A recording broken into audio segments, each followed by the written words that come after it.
High guys, இன்னைக்கு நம்ம என்ன மாதிரியான ஒரு சீரிஸ் பார்க்க போறோம்னா ஒரு போஸ்ட் அபாகலிப்ஸ் சீரிஸ் தான் பார்க்க போறோம். ஜப்பான்ல டோக்கியோ நகரம் நம்ம எல்லாருக்கும் தெரியல, அதுல ஒரு பெரிய பிளாஸ்ட் நடக்குது. ஒரு பயாலஜிக்கல் வெப்பன் மூலமா ஒரு டெரரிஸ்ட் அட்டாக், அதனால அந்த நகரமே வாழ தகுதி இல்லாத ஒரு இடமா மாறுது. இதுல என்ன ட்விஸ்ட்னா, அந்த வைரஸ் ஆனது காத்து மூலமா பரவ ஆரம்பிக்குது, ஒரு ரேடியேஷன் மாதிரி. ரேடியேஷன் நம்ம எல்லாருக்கும் தெரியல, அது காத்துல ஈஸியா பரவக்கூடியது. அதனால மனிதர்களுக்கு மட்டும் பாதிப்பா அப்படின்னு சொல்லி கேட்டீங்கன்னா இல்ல, என்வரான்மெண்ட்டுக்குமே பாதிப்பு தான். அது படக்கூடிய இடம் எல்லாமே மக்கள் வாழ்றதுக்கு தகுதியே இல்லாத ஒரு இடமா மாறிக்கிட்டே வரும். அந்த மாதிரி இங்க வந்து ஒரு வைரஸ் பரவுது, அதை வந்து ரஸ்ட் விண்ட் அப்படின்னு சொல்றாங்க. இந்த சீரிஸ்ல மஷ்ரூம் கீப்பர்ஸ் அப்படின்னு சொல்லிட்டு ஒரு கூட்டம் உண்டு. அதுல தான் நம்ம ஹீரோ ஒரு ஆளா இருப்பான். ரஸ்ட் விண்டால பாதிக்கப்பட்ட இடம் எல்லாமே வாழ தகுதி இல்லாத ஒரு இடமா மாறினாலும் அதுல வந்து காளான் அப்படிங்கிறது அதிகமா முளைக்கும். ஆனா நம்ம ஹீரோவோட கூட்டத்துல உள்ளவங்க எல்லாம் யூஸ் பண்ணக்கூடிய வெப்பன்ஸ் எல்லாத்துலயுமே மஷ்ரூம் அப்படிங்கிறது ஒரு பவர் மாதிரி வச்சிருப்பாங்க. சோ இதனால அந்த மஷ்ரூம் கீப்பர்ஸ் அப்படிங்கக்கூடிய அந்த ஒரு இனத்து மேல கவர்மெண்ட் எல்லாருமே ஒண்ணு சேர்ந்து அவங்க தான் டெரரிஸ்ட் அப்படின்னு சொல்லிட்டு ஒரு முத்திரை குத்திட மக்கள் வாழக்கூடிய பகுதியில அந்த மஷ்ரூம் கீப்பர்ஸால போக முடியாது. இப்படி இருக்கும்போது நம்ம ஹீரோவுக்கு ரொம்ப நெருக்கமா இருக்கக்கூடிய ஒருத்தர் அந்த ரஸ்ட் விண்டால பாதிக்கப்பட, அப்படி இருக்கும்போது இனிகாமா அப்படிங்கக்கூடிய ஒரு நகரத்துல ரஸ்ட் நோய்க்கான கியூர் கண்டுபிடிக்கிறதா இவனுக்கு வந்து ஒரு தகவல் வந்திருக்கும். இவங்க ரெண்டு பேரும் சேர்ந்து இந்த ரஸ்ட் நோய் பரவுறதுக்கு காரணமா இருந்த அந்த மெயின் லேண்டுக்கு போறாங்க. அங்க இந்த நோய்க்கான மருந்தை இவங்க கண்டுபிடிச்சாங்களா, அது மட்டும் இல்லாம அந்த பயாலஜிக்கல் வெப்பனுக்கு பின்னாடி உள்ளது யாரு அப்படிங்கிறது உங்களுக்கு தெரிய வரும்போது வெளியே வரக்கூடிய ட்விஸ்ட் அப்படின்னு ரொம்பவுமே இன்ட்ரெஸ்டிங்கா கொண்டு போயிருப்பாங்க. இன்று அவ்வளவுதான் போதும்னு நினைக்கிறேன். ரொம்பவுமே தாம் தூன் போன மாதிரி இருக்கு. கதைக்குள்ள போலாமா? இந்த கதையோட ஓப்பனிங் சீன்ல டோக்கியோ நகரத்தில் நடந்த அந்த ஒரு பெரிய வெடி விபத்தை தான் காட்டுறாங்க. கொஞ்சம் வருடங்கள் போக கவர்மெண்ட் அந்த இடம் மக்கள் வாழ தகுதியே இல்லாத ஒரு இடம் அப்படின்னு சொல்லி அறிவிச்சிருச்சு. இப்போ ஒரு பெரிய சுவர் எழுப்பி இனகாமை அப்படிங்கக்கூடிய ஒரு நகரத்துல தான் மக்கள் எல்லாருமே வாழ்ந்துட்டு இருக்காங்க. அந்த நகரத்துக்குள்ள போகணும்னா கன்மா அப்படின்னு சொல்லிட்டு ஒரு செக் பாயிண்ட் இருக்கு, அதை தாண்டி தான் போய் ஆகணும். ஸோ மக்கள் வாழ தகுதியே இல்லை அப்படின்னு சொல்லக்கூடிய டோக்கியோ நகரம் இப்போ பாலைவனமா மாறி இருக்கு. ஸோ இப்போ அந்த கன்மா அப்படிங்கக்கூடிய அந்த பார்டர்ல இருக்கக்கூடிய செக் பாயிண்ட்டுக்கு ஒருத்தர் நடந்து வரான். தான் ஒரு மாங்க் அப்படின்னா உள்ள போக அனுமதி வேணும் அப்படின்னு சொல்லிட்டு அவரோட பாஸ்புக் எடுத்து கொடுக்க, அவர் பக்கத்துல ஒரு மிஷின் இருக்கு, அதுல போட்டு செக் பண்ணி பாக்குறாரு எல்லாம் சரிதானா அப்படின்னு சொல்லி செக் பண்ணி பார்க்கும்போது எரர் தான் வருது. அப்போ பக்கத்துல ஒரு சின்ன பையன் இருக்கானல, அவங்க கிட்ட கேட்கிறாரு, இந்த மிஷினை அவனை சரி பண்ண சொல்லி எத்தனை நாள் ஆச்சு, என்ன சரி பண்ணாம இருக்கிறியா அப்படி மாதிரி சொல்லிட்டு சீக்கிரமா சரி பண்ணு அப்படி மாதிரி சொல்லிட்டு அந்த பாஸ்புக் எடுத்து பாக்குறாரு. உன்னோட பேரு ரொம்ப வித்தியாசமா இருக்கடா, இது உண்மையாவே உன்னோட பாஸ்போர்ட் தானா அப்படி மாதிரி சொல்லிட்டு அவர் ஒரு சந்தேகமா ஒரு கேள்வி கேட்க, இவங்களோட டியூட்டியே இந்த மஷ்ரூம் கீப்பர்ஸ் யாருமே இந்த செக் பாயிண்ட் வழியா உள்ள பேரக்கூடாது, அவங்களோட ஸ்பெஷாலிட்டியே இந்த காலன் யூஸ் பண்ணி சண்டை போடுறதுதான். ஸோ அவங்க மூலமா தான் இந்த ரஸ்ட் வைரஸ் அப்படிங்கிறது பரவுது அப்படின்னு சொல்லிட்டு இவங்களை ஒரு டெரரிஸ்ட் குரூப்பாவே முத்திரை குத்திருப்பாங்க. இந்த டெரரிஸ்ட் குரூப்ல அக்கபோஷி அப்படின்னு சொல்லிட்டு ஒருத்தர் இருக்கிறான். அவனோட போஸ்டர் வந்து இந்த ஊர் முழுவதுமே ஒட்டப்பட்டிருக்கும். இவன் தான் நம்ம படத்தோட ஹீரோ. இப்போ இனிகாமா அப்படிங்கக்கூடிய அந்த நகரத்தை தான் காரணங்க. ரொம்பவுமே செக்யூர்டா வாட்சர்ஸ் அப்படிங்கக்கூடிய ஒரு போலீஸ் படம் இருக்குது. இந்த சிட்டில எந்த ஒரு தப்புமே நடக்காம கிரவுண்ட் லெவல்ல இருந்து பார்த்துப்பாங்க. முக்கியமா மஷ்ரூம்ஸ் அப்படிங்கிறது பேன் பண்ணப்பட்டிருக்கும். அதை யாராவது இல்லீகலா ஸ்மக்லிங் பண்றாங்க அப்படிங்கிறது தெரிய வந்தது அப்படின்னா சிவியரான தண்டனை அப்படிங்கிறது அவங்களுக்கு கிடைக்கும். முக்கியமா அவங்க இந்த மாதிரியான விலங்குகள்ல தான் அதிகமா பயணம் பண்ணிட்டு இருப்பாங்க. விலங்குகள்லாம் இந்த மாதிரி வித்தியாசமா பெருசா இருக்கிறதுக்கான காரணம் மியூட்டேஷன் தான். இப்படி இந்த வாட்சர்ஸ்ல ஒருத்தர் குழந்தைகள்லாம் ரோட்டில் விளையாண்டுட்டு இருப்பாங்களா, அவங்களை கூப்பிட்டு இல்லீகலா யாராவது மஷ்ரூம் ஸ்மக்லிங் பண்றது உங்களுக்கு தெரிஞ்சா அதை போலீஸ் கிட்ட மறக்காம இன்ஃபார்ம் பண்ணும் சரியா அப்படின்ற மாதிரி சொல்லிட்டு இதை அவர் அந்த குழந்தைகள் கிட்ட சொல்லிட்டு இருக்க, இதை தூரத்துல இருந்து யாரோ ஒருத்தர் பாக்குற மாதிரி காட்டுறாங்க. இப்போ அதே சிட்டில இருக்கக்கூடிய ஒரு ஃபேமஸான கிளினிக் தான் காட்டுறாங்க. அங்க ஒரு வயசான லேடி டெட்ஷின்ஜோ அப்படிங்கக்கூடிய ஒரு ஆயுதத்தை பத்தி பேசுறாங்க. அதுதான் இது எல்லாத்துக்குமே காரணம் அப்படின்ற மாதிரி சொல்லிட்டு அவங்க பேசிட்டு இருக்க, இதே பக்கத்துல ஒரு 3 லேடிஸ் உட்காந்து கேட்டுட்டு இருப்பாங்க. அதுல எல்லோ ஹேர் வச்சுட்டு ஒரு பொண்ணு இருக்கால, அவ அந்த கதையை நம்புற மாதிரி தான் இருக்கும். ஆனா பக்கத்துல இருந்த அந்த 2 பொண்ணுங்களும் அது வயசான டிக்கெட் இப்படி பேசிட்டு இருக்குது. அதோட புலம்பலாம் இந்த மாதிரி நீ பெருசா எடுத்துக்காதமா அப்படின்னு மாதிரி சொல்லிட்டு சொல்ல, இந்த இடமே ஒரு லவ் ஹோட்டல் மாதிரி இருக்குதா, இங்கதான் அந்த கிளினிக்குமே இருக்கு. இவங்கெல்லாம் இங்க இப்படி கூத்தரிச்சிட்டு இருக்க, பக்கத்துல பேஷண்ட்டுக்கு தேவையான சிகிச்சை எல்லாம் போயிட்டு இருக்கும். இந்த ப்ளூ கலர் ஹேர் வச்சுட்டு இருக்காருல, இவர் தான் அந்த டாக்டர் மிலோ. இவர் தான் இந்த கதையோட செகண்ட் ப்ரோட்டகனிஸ்ட் மாதிரி. சொல்ல போனோம்னா இந்த சிட்டியில் உள்ள மொத்த டாக்டருமே இந்த பணக்காரங்களுக்கு சேவை செய்யறதுக்காக போயிருப்பாங்க. அப்படி இருக்கும்போது காசு இல்லாத அந்த ரஸ்ட் நோயால பாதிக்கப்பட்டிருக்கக்கூடிய அவங்களுக்கும் எந்த ஒரு குறையும் இல்லாம கவர்மெண்ட்டுக்கு கைக்கூலியா போகாம மக்கள் தனக்கு என்ன ஒரு குறை அப்படின்னு சொல்லிட்டு வந்தாலும் முகம் சுளிக்காம தீர்த்து வைக்கக்கூடிய ஒரு கேரக்டர். இப்போ கூட ஒரு அப்பாவும் பையனும் ரஸ்ட் நோயால ரொம்பவுமே பயங்கரமா பாதிக்கப்பட்டிருக்காங்க. அந்த நோய் அந்த சின்ன பையனோட இதே மறைக்குமே பரவி வந்திருக்கும். என்ன கொஞ்ச தூரம் கிட்ட போனான்னா அந்த பையனோட உயிர் போகிறதுக்கான வாய்ப்பு இருக்கு. அந்த நோய்க்கான கியூர் அப்படிங்கிறது இன்னும் கண்டுபிடிக்கப்படல. ஆனா அதை தடுத்து நிறுத்தக்கூடிய அளவுக்கான மெடிசன்ஸ் அப்படிங்கிறது இவங்ககிட்ட இருக்கும். அதை கொடுத்து அந்த நோய் வந்து இன்னும் பரவாத மாதிரி பாத்துக்கிறாரு. கூடவே ஒரு வார்னிங்குமே கொடுக்குறாரு, பார்டரை தாண்டி போய் வேலை செய்யறதை நீங்க குறைச்சிக்கிட்டீங்கன்னா இதை கொஞ்சம் கண்ட்ரோல் பண்றதுக்கான வாய்ப்பு இருக்கும் அப்படின்னு மாதிரி சொல்லிட்டு சொல்ல, அவரோட ஃபேமிலி சிச்சுவேஷன் வேற வழி இல்லை, அவர் வெளியே போய் வேலை செஞ்சுதான் ஆகணும் அப்படின்னு மாதிரி சொல்லிட்டு குடும்பத்தை பாத்துக்கணும் அப்படிங்கிறனால இந்த மாதிரியான ஒரு டேஞ்சரான வேலை செஞ்சுட்டு இருக்கதா சொல்றாரு. கட் பண்ணி ரோட் சைடு இருக்கக்கூடிய ஒரு தள்ளு வண்டி தான் காட்டுறாங்க. அங்க மிஸ்டீரியஸா ஒருத்தன் வரான். வந்து அவர்கிட்ட 2 கோல்டு காயினுக்கு 2 மஷ்ரூம்ஸ் தான் தேத்த முடிஞ்சது அப்படின்னு மாதிரி சொல்லிட்டு இல்லீகலா இந்த மாதிரி மஷ்ரூம் ஸ்மக்லிங் பண்றதை நமக்கு இங்க காமிக்க, அந்த பக்கம் கிளினிக்ல மேல வேலையெல்லாம் முடிச்சுட்டு அவனுக்கு ஒரு அக்கா இருக்குது, அவங்களுக்கும் சேர்த்த மாதிரி சாப்பாடு வாங்கிட்டு போலாம் அப்படின்னு சொல்லிட்டு ஒரு ரெஸ்டாரண்ட்டுக்கு வரான். இந்த கடையை தான் நம்ம ஆல்ரெடி பார்த்திருப்போம். மஷ்ரூம் ஸ்மக்லிங் பண்ணிட்டு இருந்தாருல, அதே கடைக்கு வந்து சாப்பாடு ஆர்டர் பண்ணும்போது மில அடிக்கடி இந்த ரெஸ்டாரண்ட் தான் வருவான் போல. சோ கொஞ்சம் நல்லா பேச்சு கொடுத்துட்டு இன்னைக்கு ஏதாட்ட வந்திருக்கா அப்படின்னு மாதிரி சொல்லிட்டு கேட்குறான். அவரும் சுத்தி முத்தி பார்த்துட்டு யாருமே இல்லை அப்படிங்கிறது தெரிஞ்சதும் ரெகுலரா கிடைக்கக்கூடிய ஐட்டம் தான் இன்னைக்கும் கிடைச்சிருக்கு அப்படின்னு சொல்லிட்டு அந்த மஷ்ரூம் ஒரு டீலர் கிட்ட இருந்து வாங்கினார்ல அதை மிலோ கிட்ட கொடுக்குறாரு. மிலோ அதுக்கு உரிய பணத்தை கொடுக்குறத சொல்ல, ஆனா அதுக்கு அவருமே பெருந்தன்மையா வேணாம் அப்படிங்கிற மாதிரி சொல்றாரு. ஏன்னா இவரோட பொண்ணுமே ரஷ் நோயால பாதிக்கப்பட்டிருக்கும் போது அவர்கிட்ட போதுமான அளவான பணம் இருந்திருக்காது. ஒரு ரூபா கூட வாங்காம அந்த பொண்ணுக்கான ட்ரீட்மெண்ட்டை பண்ணி கொடுத்திருப்பாரு. ஸோ அதுக்கு கிராட்டிடியூடா பணம் வேணாம் அப்படின்னு மாதிரி சொல்ல, இருந்தாலும் மிலோ வந்து கொஞ்சம் பணத்தை கொடுத்துட்டு தான் போயிருப்பாரு. மிலோக்கு வந்துட்டு பாவோ அப்படின்னு சொல்லிட்டு ஒரு அக்கா இருக்காங்க. அவங்களுமே அந்த வாச்சர்ஸ் அப்படிங்கக்கூடிய அந்த போலீஸ் அமைப்புல தான் வேலை செஞ்சுட்டு இருக்காங்க. இப்போ அவங்க ரஷ் நோயால பாதிக்கப்பட்டு ஒரு கிரிட்டிக்கலான கண்டிஷன்ல இருக்கனால நம்ம மிலோ தான் அவங்கள பார்த்துட்டு இருக்கான். ஸோ இதுலயே நமக்கு தெரிஞ்சிருக்கும் மிலோ எதுக்காக இந்த மாதிரி தரப்பட்ட பொருளெல்லாம் வாங்கி ரிஸ்க் எடுத்துட்டு இருக்கான் அப்படின்னு. இந்த பக்கம் அப்படியே மிலோ வீட்டுக்கு வந்ததும் அவனோட அக்கா ரஷ் நோயால பயங்கரமா பாதிக்கப்பட்டதை நம்மளால பார்க்க முடியுது. அக்காவுக்கு தேவையான சாப்பாடை கொடுத்துட்டு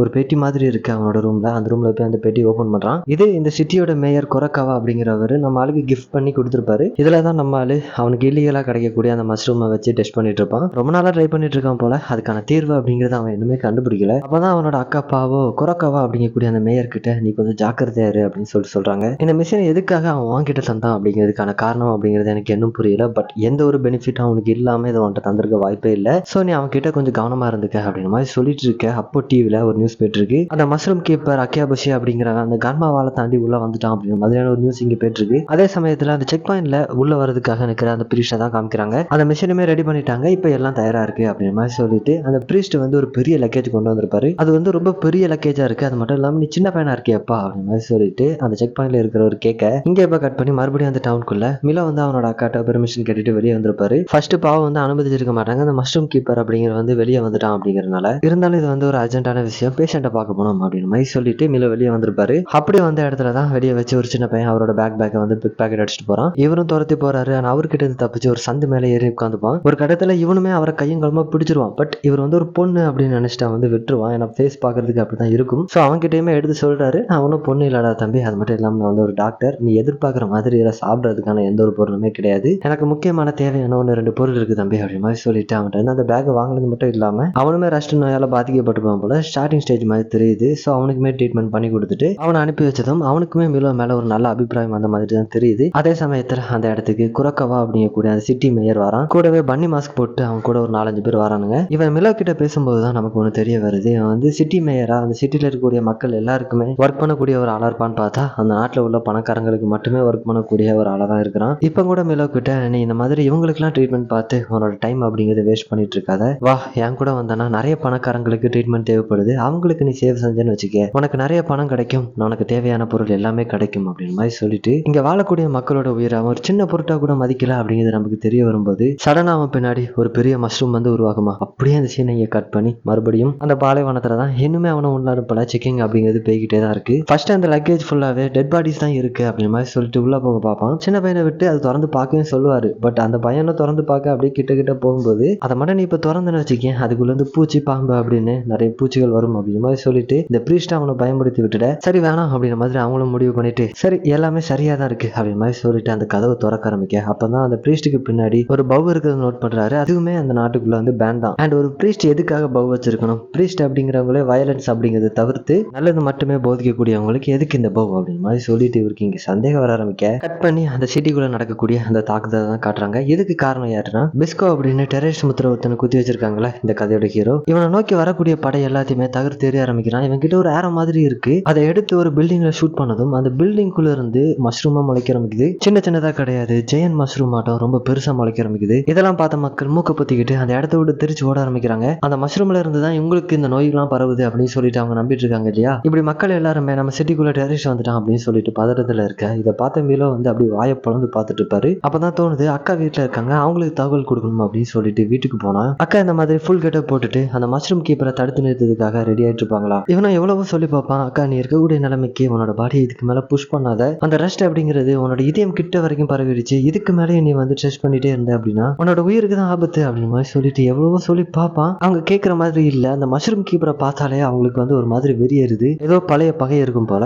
தம்பிக்கு அக்கா ரஷ் நோயால பரவி இறந்துருவாங்க அப்படின்னு சொல்லிட்டு பயம். அவங்களுக்குமே அந்த மஷ்ரூம் கீப்பர் வெளியே சுத்துற வரைக்கும் ஒரு நிம்மதியான வாழ்க்கை அப்படிங்கிறது கிடைக்காது. ஒவ்வொரு தடவையும் பயந்துகிட்டே தான் இருக்கணும். ஸோ அவனை முடிச்சு தரலாம் அப்படின்னு சொல்லிட்டு அவங்க இந்த இடத்த விட்டு போகும்போது மிலோ விட மாட்டேன் அப்படின்றான். ஸோ அவனை வந்து மயக்கம் அடைய வச்சுட்டு அவங்க அந்த இடத்த விட்டு போக மயக்கம் தெரிஞ்ச மிலோ வந்து அவனோட ஆஃபீஸ்க்கு தான் போறான். ஒரு அக்கா அவனோட தம்பியை மயக்கம் அடைய வச்சு நான் இன்னைக்கு தாண்டா பாக்குறேன் அப்படின்னு மாதிரி சொல்லி யோசிச்சுக்கிட்டே அவனோட ஆஃபீஸ்க்கு வந்தா அவனோட ரூமே ஒரு சின்ன மினி ஆபீஸ் மாதிரி தான் இருக்கும். அவனுக்கு தேவையான எல்லா பொருளுமே அங்க இருக்கும். சடனா அந்த ரூம்ல அவனை தவிர இன்னொரு குரல் கேக்குது. யாரு அப்படின்னு சொல்லிட்டு அவன் திரும்பி பார்த்தா நம்ம ஹீரோ. மிலோ வந்து இந்த சிட்டில ஒரு ஃபேமஸான டாக்டர் அப்படிங்கறதுனால அவனை பாக்குறதுக்காக வந்திருப்பான். ஜாபி அப்படின்னு நம்ம ஹீரோ கூட ஒரு வயசானவர் இருப்பாரு. இவரு நம்ம ஹீரோக்கு ஒரு மென்டார் மாதிரி. அப்பா அம்மா இல்லாத நம்ம ஹீரோக்கு ஒரு தாத்தாவா எல்லாமாவே இவர் தான் இருந்திருப்பாரு. நம்ம ஹீரோக்கு இந்த ஆர்ச்சரி டெக்னிக் அப்படிங்கிறது கத்து கொடுத்ததுமே இவர் தான். அவருக்கு இப்ப அடிபட்டு இருக்குல்ல, அதனால இப்ப மிலோவை பாக்குறதுக்காக வந்திருக்காரு. இப்ப அப்படியே அந்த சீனை இங்க கட் பண்ணி நம்ம ஹீரோ இந்த டவுனுக்குள்ள எப்படி வந்தான் அப்படிங்கறத காட்டுறாங்க. செக் பாயிண்ட்ல இவன் மேல ஒரு சந்தேகம் வந்திருக்கும், இவன் வந்து பிரீஸ்ட் கிடையாது அப்படின்னு. அதே மாதிரி அந்த பார்டரை பாதுகாக்கக்கூடியவர் பின்னாடி ஓட்டா கிட்ட ஒரு சின்ன சிக்னல் மாதிரி காமிக்கிறாரு. அவனும் அதை பார்த்து சுதாரிச்சுட்டு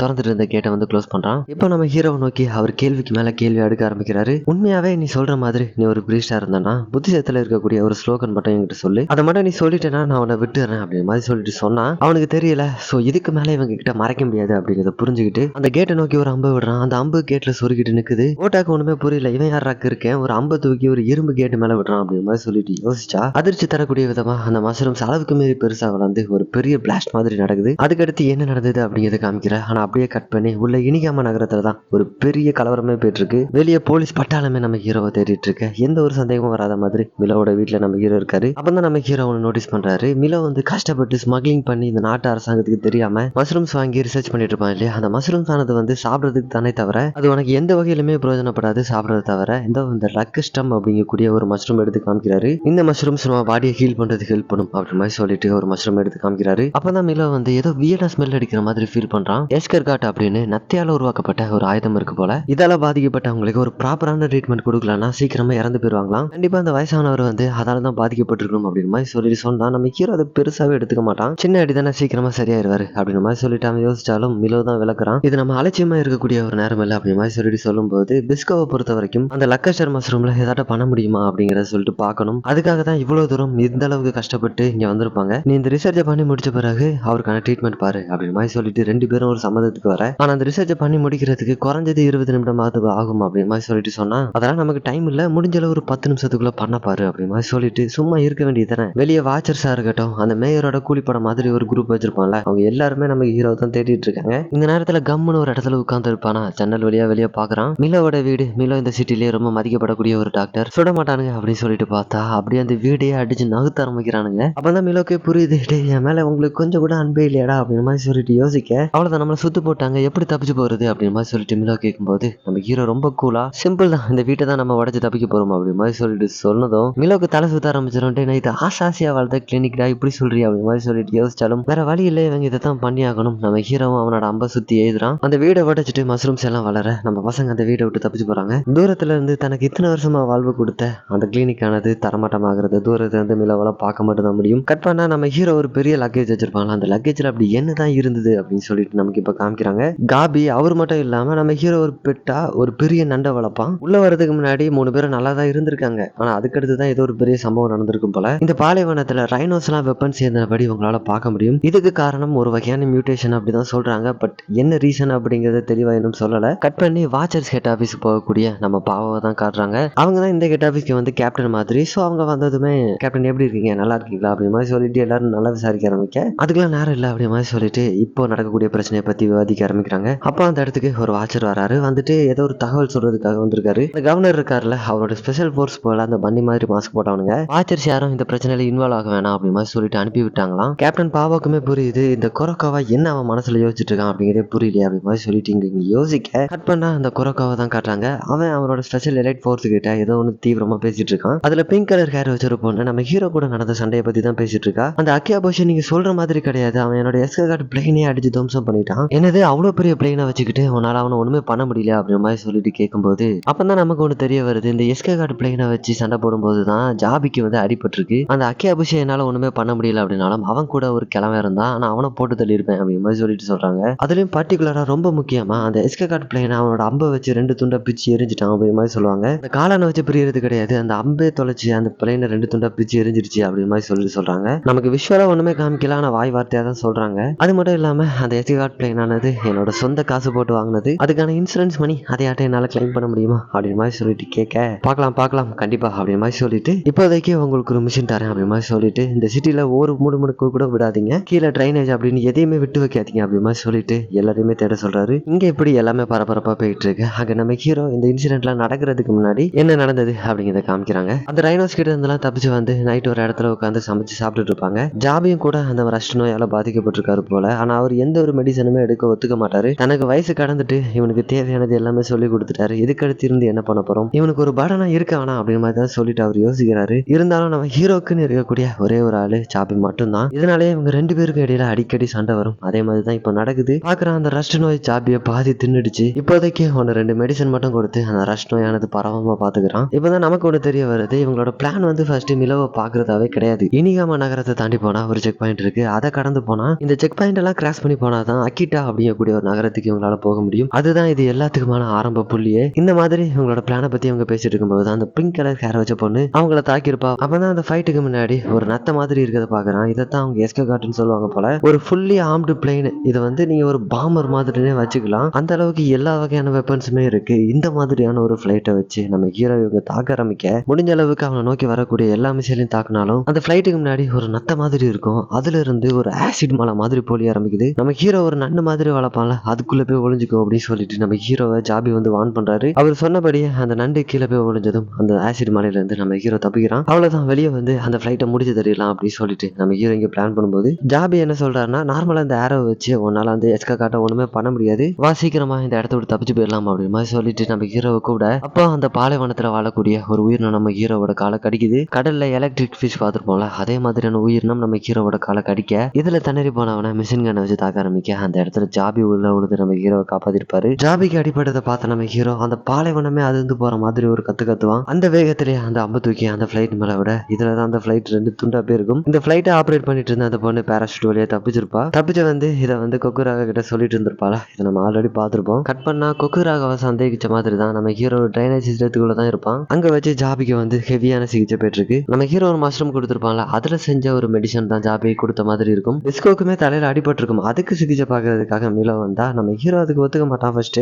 இருந்தாலும் அவனை கன்வின்ஸ் பண்ணி அந்த சிகிச்சைக்கு நம்ம ஹீரோ ஒத்துக்க வச்சுட்ட ஒரு கைண்ட்னஸ் தான். நீங்க மிலோ எவ்வளவுதான் எதிர்த்து தப்பா பேசினாலும் திரும்ப பேசவே மாட்டாரு. நம்ம எந்த மாதிரியான ஒரு கேரக்டரா இருந்து மிலோ கிட்ட போனாலும் முகசுளிக்காம பார்க்கக்கூடிய ஒரு டாக்டரா தான் இருப்பாரு. இந்த மாதிரியான டாக்டர்லாம் ரியல் லைஃப்ல பாக்குறது கொஞ்சம் கஷ்டம் இல்லையா? காசு அப்படிங்கறத தாண்டி எத்தனை பேர் பேஷண்ட் கிட்ட கைண்ட்னஸா இருப்பாங்க. கட் பண்ணா கேப்டன் பாவோ கிட்ட ஒரு சோல்ஜர் வந்து ஒரு மெசேஜ் வந்து கொடுக்குறாரு. கவர்னரோட எலைட் ஃபோர்ஸால அந்த அக்கபோசியை தடுத்து நிறுத்த முடியல. இந்த இன்ஃபர்மேஷனை நீங்க எப்படி எடுத்துக்க போறீங்க தெரியல அப்படின்னு மாதிரி சொல்லிட்டு ஏதோ ஒண்ணு தயக்கப்பட்டு சொல்ல ஆரம்பிக்கிறான். இந்த சிட்டியோட டவுன் டவுன்ல ஒரு பெரிய அட்டாக் நடந்திருக்கு. அங்கதான் அவங்க தம்பியுமே வாழ்ந்துட்டு இருக்கான் அப்படின்னு மாதிரி சொல்லிட்டு சொல்ல அந்த சிச்சுவேஷன்லயுமே ரொம்ப காமா ஃபர்ஸ்ட் எல்லா சோல்ஜர்ஸுமே ஒவ்வொரு செக்ஷனா பிரிச்சு அனுப்பி விடுறாங்க. அடுத்து அந்த அக்கபோசி இருக்கக்கூடிய இடத்தை நோக்கி இவங்க தனியா போக ஆரம்பிக்கிறாங்க. மத்த சோல்ஜர்ஸ்க்குமே இவங்களை தனியா அனுப்ப விருப்பம் இல்லதான். இருந்தாலும் கேப்டனோட ஆர்டர் ஃபாலோ பண்ணி தான் ஆகணும். கட் பண்ணா நம்ம ஹீரோ அந்த பிங்க் கலர் ஹேர் போட்டுருப்பால, அந்த பொண்ணை தான் பிடிச்சி வச்சுட்டு இருக்கான். என்னடா இந்த சிட்டியோட வாட்சர்ஸ் எங்கடா, நீங்களாட்டும் தான் வந்துட்டு இருக்கீங்க, நீங்களாம் யாரா அப்படிமா சொல்லிட்டு நம்ம ஹீரோ கேட்க இந்த பொண்ணு பயத்துல இவன் கிட்ட இருந்து தப்பிச்சா போதும் சாமி அப்படிமா சொல்லிட்டு, ஐயா அந்த கவர்னருக்கும் எனக்கும் எந்த ஒரு சம்மதமும் இல்லையா, நான் அவர்கிட்ட எத்தனையோ தடவை சொல்லி புரிய வைக்க முயற்சிருக்கேன் நீங்க வல்லவரு நல்லவரு அப்படின்னு. ஆனா அந்த மண்டைய தாயா ஒரு விஷயத்தையும் காது கொடுத்தே கேட்க மாட்டான். அவன் நினைச்சதையே பண்ணணும்னு சொல்லி நினைச்சிட்டு இருப்பான். நான் ரொம்ப நல்லவையா, என்னை மட்டும் விட்டுருங்க அப்படிமா சொல்லிட்டு புலம்ப ஆரம்பிக்க